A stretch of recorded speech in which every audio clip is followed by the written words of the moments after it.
In our last video, Counter-Strike, we took a look at some of the abuse that many rights holders undertake on YouTube's Content ID. We outlined a number of cases as well as some of the options that channels like WatchMojo have to Counter-Strike. One of the ideas that most of you gravitated around was this concept of a class action settlement. A lot of you emailed me, you shared a lot of data, so in this episode, we're going to dive deeper into the context and concept of a class action lawsuit. YouTube is replacing television as the leading consumption platform. The fact that more and more rights holders are equating Content ID with copyright law is setting a dangerous precedent. In this video, when we refer to a rights holder, we're describing both an owner of the intellectual property as well as an intermediary that is representing the rights of that owner. In this video, when we talk about a channel, we're simply talking about a channel that has uploaded a video and is claiming fair use. If you've not had a chance to look at the first video, Counter-Strike, it does cover a lot of the elements that we touch on, such as the definition of fair use, the legal precedents that set the framework around which fair use is even explored, as well as the biggest misconception, which is that some commercial activity automatically nullifies fair use, which is just not the case. Following up this video will be many more on copyright, including a show called the FU Show, which stands for Fair Use, folks, calm down, where we'll be breaking down specific cases, highlighting the claimant's argument versus ours, as well as cases that you viewers have sent in to us and confidentially, more or less, asked us to break down and analyze. So make sure to follow and subscribe Context TV, the link is below, where future episodes of this series will live on. First off, as the name class action settlement would suggest, the very first requirement to establishing if there's even a class worth representing is what constitutes that class. In this case, we will be referring to other channels like WatchMojo that are creating new works under fair use who feel like they are being unfairly attacked via Content ID by rights holders and whose lawfully gained AdSense revenue is occasionally claimed and ultimately kept by rights holders who abuse the uneven playing ground that YouTube's Content ID has created. We will come back to this concept of a class and establishing what is an example of a representative plaintiff later on in this video. Second, for any lawyer to determine if it's worth their time to pursue a class action settlement, they want to ensure that there is a possible target defendant that they can go after. We will explain in this video a number of examples and ways to approach identifying those. Third, who are we kidding? We're talking about lawyers, meaning that they want to make sure that if they're going to take the time, money, and energy to go after any representative defendant, that there's enough money at stake to justify the effort that they put into the process. In 2018, Google published a post in which it bragged that it had invested $100 million to develop Content ID. It also stated that in 2014 it paid $1 billion, then in 2016 it paid $2 billion. If you forecast the period from 2014 to 2019, we estimate that Google has paid out $13.5 billion through Content ID to rights holders. Assuming that excludes AdSense revenue that is generated on channels under the Vivo umbrella, or YouTube channels that are managed by the record labels representing the artist's songs, the $13.5 billion is the notional amount that we are going to be basing all following estimates on. I'll try, as hard as it is for me, not to repeat everything that I repeated in last week's 40-minute video, but occasionally I will emphasize things that are really important to note. YouTube is a UGC platform, and that means that they do not care who claims the video, so long as somebody claims it, at which point the AdSense revenue monetization could kick in. Meaning, so long as somebody claims the video, then they could start earning revenues. Starting off with that notional amount of $13.5 billion, we need to determine what is the percentage of money that rights holders are unlawfully claiming. To do that, we start off with 4 series of sequences or scenarios. These scenarios are identified by a letter. In scenario A, the rights holder is legitimately claiming a video which would not prima facie or at the merit stage of a copyright infringement lawsuit result in the channel who uploaded the video arguing successfully that it was indeed fair use. Basically, Joey uploads Diary of a Madman by Ozzy Osbourne, and Ozzy Osbourne's record label claims the views and the revenue from that video. No argument, revenue should go to the label. We assume that 60% of the claims represent valid ones. Now, many of you watching this are going to be in disbelief, knowing that that number could be as high as 99%, because Content ID is a system that automatically claims everything and everything. But if I were to do this presentation showing a number at 80%, 90%, a lot of people would just say, these numbers don't make sense, they're way too aggressive. So we're purposely setting the bar a bit lower at 60%. In scenario B, this is simply 100% of the cases less scenario A, 60%, thus 40%. Scenario B basically represents claims made by rights holders which are in fact prima facie fair use. Scenario A and B add up to 100%. Let's proceed. Remember in Counter-Strike we had that fancy schmancy tennis court analogy? Well, in this case, scenarios C and D take you through the subsequent appeal stage, after which an initial claim is lobbied by the rights holder.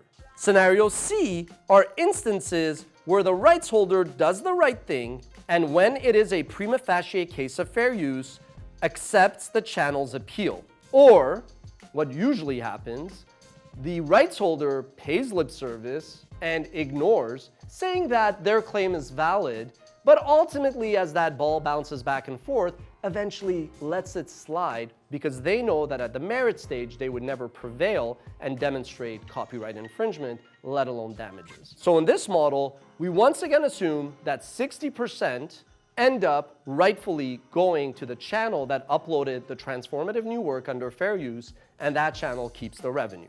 As we mentioned last week, under YouTube's 3 strikes you're out rule, a lot of channels don't end up fighting the fight till the end. Therefore, the rights holder unlawfully claims the revenue, even if, looking at column B, those videos should in fact not have been claimed in the first place, let alone seeing the rights holder keep all the revenue for themselves. Scenario D basically is that end game that we are going to be focusing on, which is simply the percentage or probability or proportion of claims that ultimately should have gone to the channel, the class, but are kept unlawfully by the rights holder, either through intimidation or abuse of Content ID.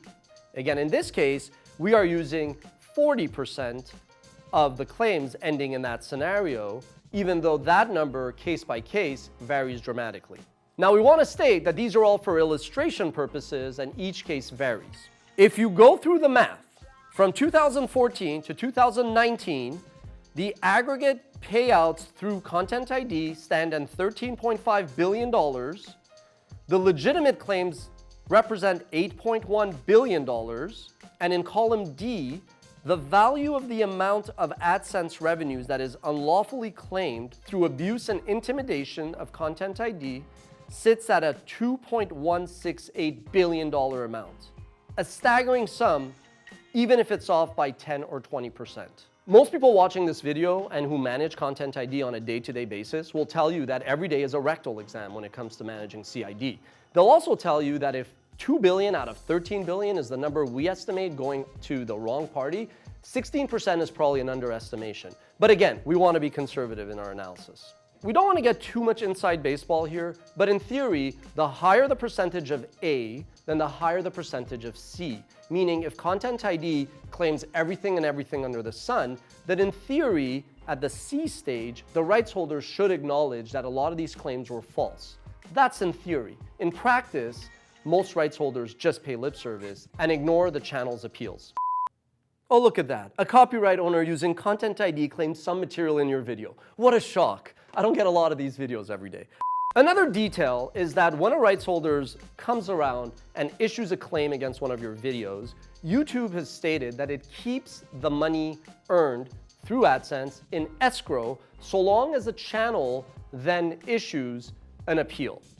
This means that Google, God bless their heart, is keeping AdSense revenue as that ball bounces back and forth between rights holder and the channel. In Table 1, according to our analysis, column D represents the monies that are unlawfully claimed by rights holders. That sum grows from $160 million in 2014 to $560 million in 2019.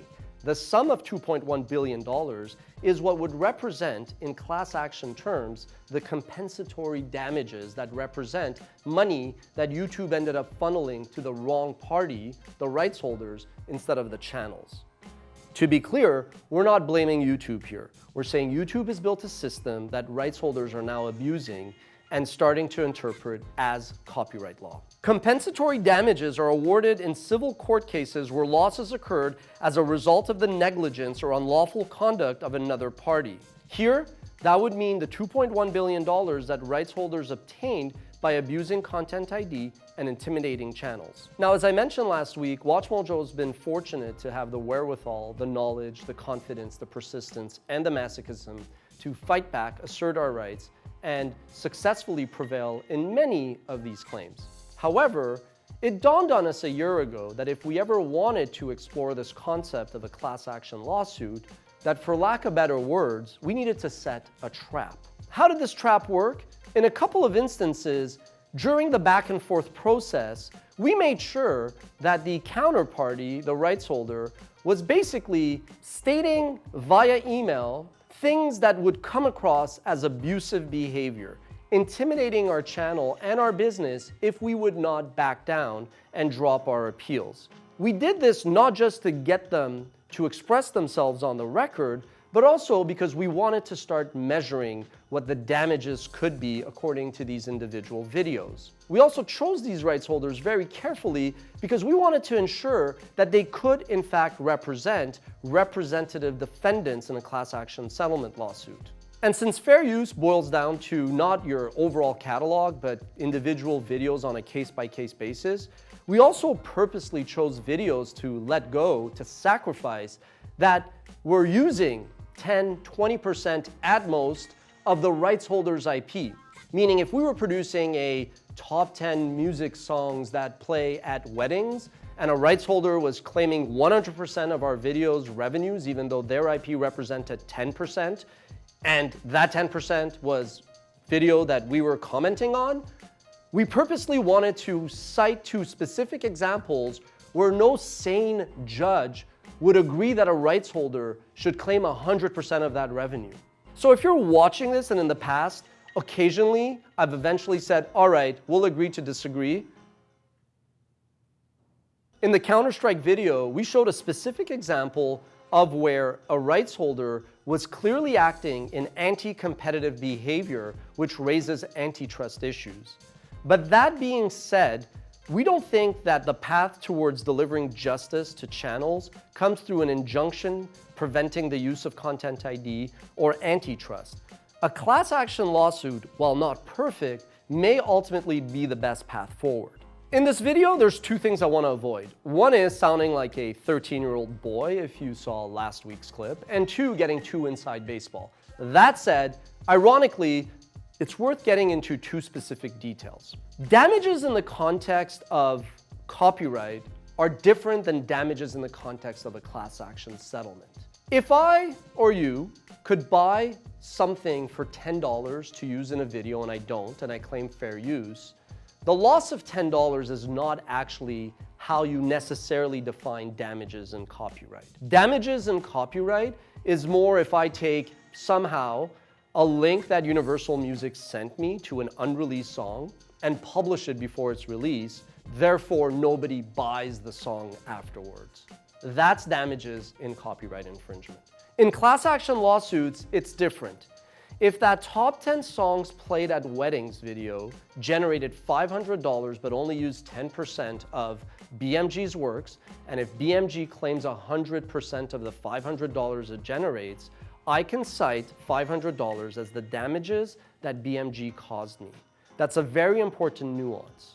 The second irony touches on this concept of harm or damages. To secure an injunction, you need to demonstrate 5 things: that you have an apparent right, that at the merits you're likely to prevail, that the balance of inconvenience are in your favors, that this action that you're trying to seek injunctive relief against causes you irreparable harm, and that the matter is urgent. The key word is irreparable harm. If our channel goes down and it takes days and weeks and months for that channel to come back, that causes us irreparable harm, meaning there is no sum of money that will compensate us for that loss. However, in class action lawsuits, you need to be able to demonstrate specifically what the damages are.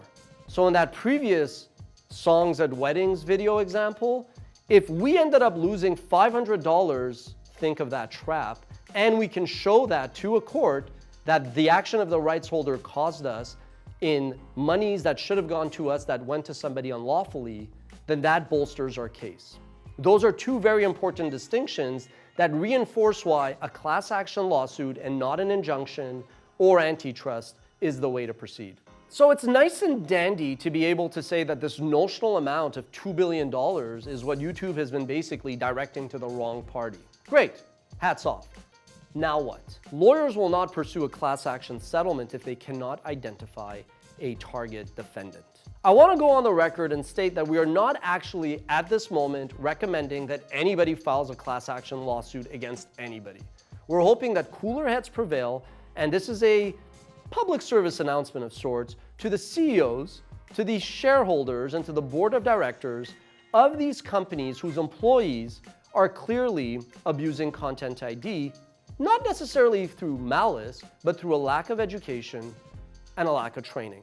That being said, for a lawyer or law firm to go after this matter, they want to see that the amount at play is substantial, but they also want to ensure that there is a representative target defendant they go after. So here, for purpose of illustration only, we're going to look at the biggest abusers on the platform, which are the record labels. Even though the biggest category of videos in terms of consumption are people and vlogs, think influencers, creators, YouTubers, far and away, the biggest category in terms of Content ID volume and revenue at stake is music.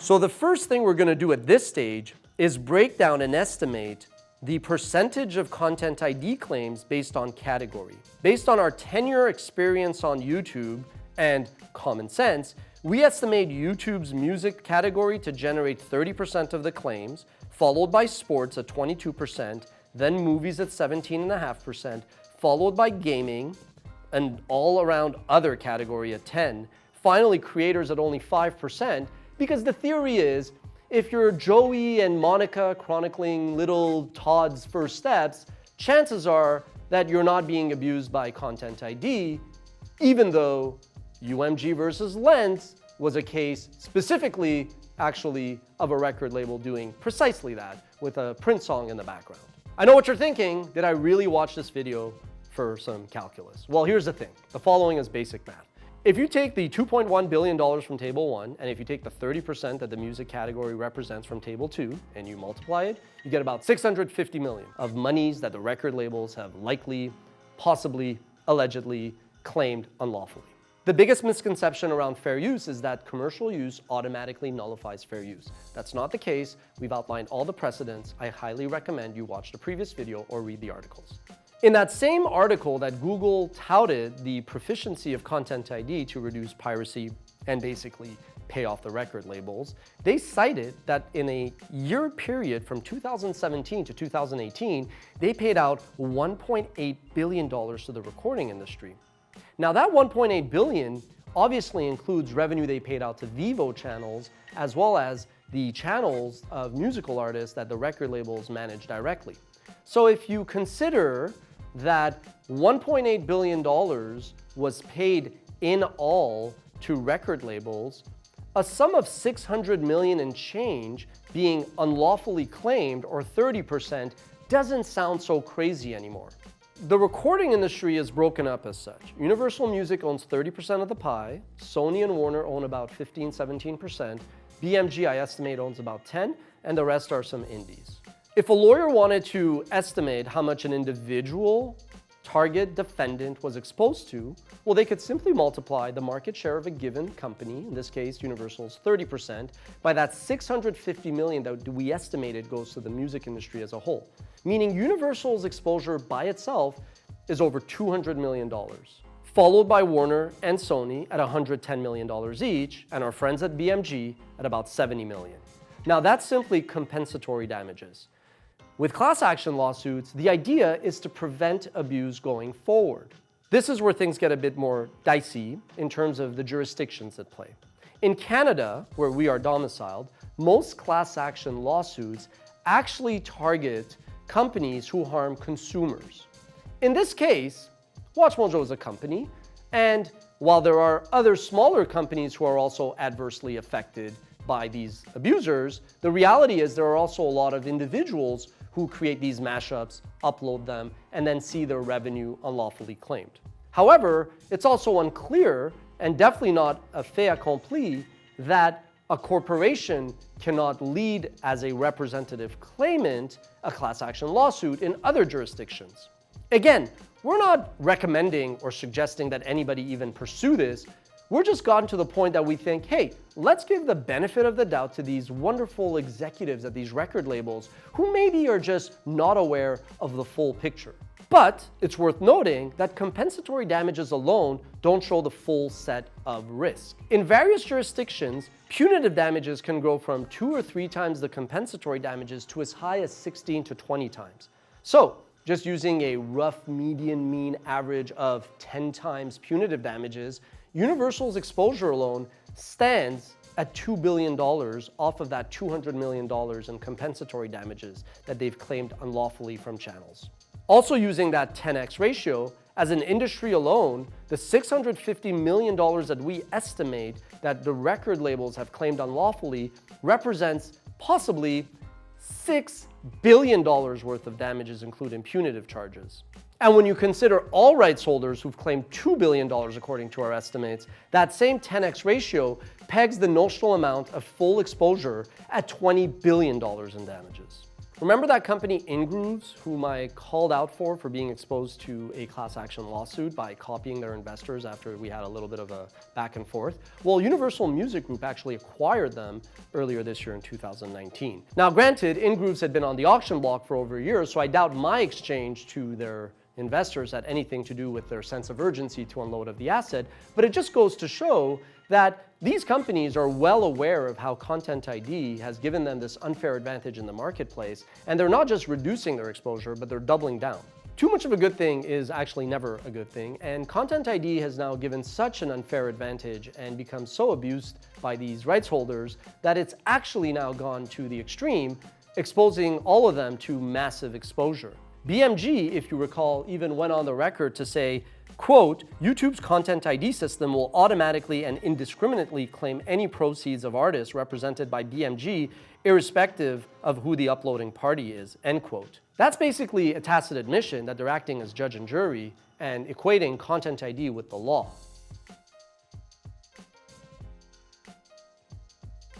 So judge for yourself, would a class action lawsuit work? For a court to certify that there is a class representing a bunch of other claimants, they will take into consideration a number of factors, including numerosity, which basically means there's a lot of people that share the same beef. Commonality, are there questions of law that are common to the class? Typicality, are the claims of this representative claimant actually typical of everybody else's? And then the adequacy of representation, meaning does the representative claimant here actually protect the interests of the class? By now, some of you may be asking, well, is WatchMojo basically going to be serving as a representative plaintiff? I'm going to say that you should subscribe to Context TV, where we will be continuing this journey. I will say this, that there's a lot of reasons why WatchMojo could serve as such, one being that with 12 years of experience on YouTube, we have a ton of statistics and data and mainly evidence of abusive behavior, conduct, words, and threats, all things that show bad faith behavior.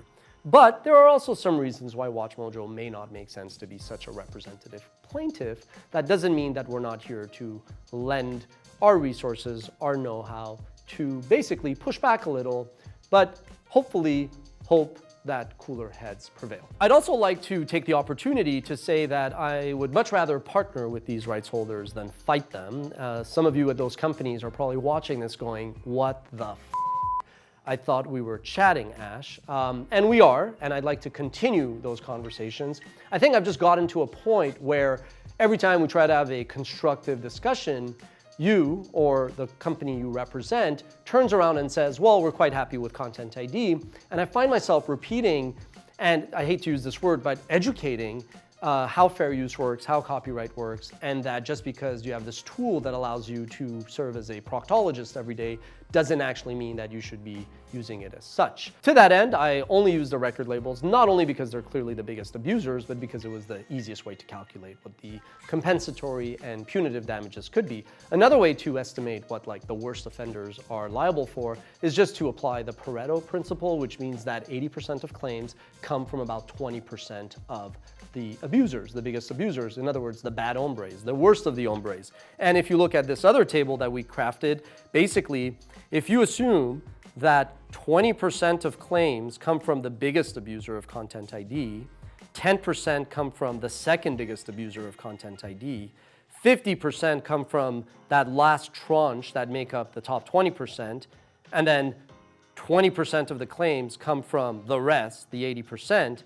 then you realize that a whopping $433 million, in other words, 20% of that same $2.1 billion figure, comes from the biggest abuser, and that represents at the same 5x punitive damage.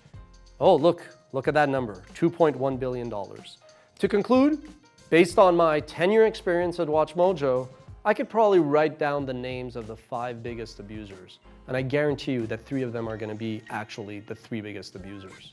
But on that note, hopefully this is the moment when some of these rights holders realize that they've probably gotten a bit too drunk, had one too many shots at the bar, and they need to ratchet it back a little bit and actually just respect copyright law.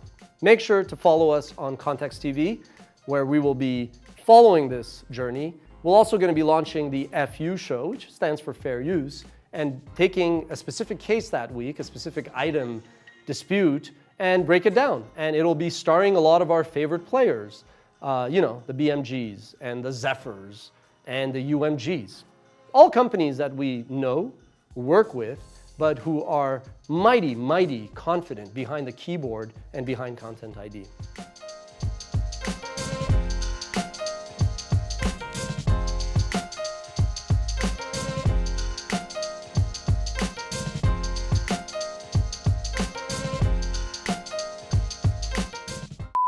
Content ID is so invasive. How invasive is Content ID that the American Association of Proctologists don't even recommend it on a day-to-day basis? Sorry, I'll stop.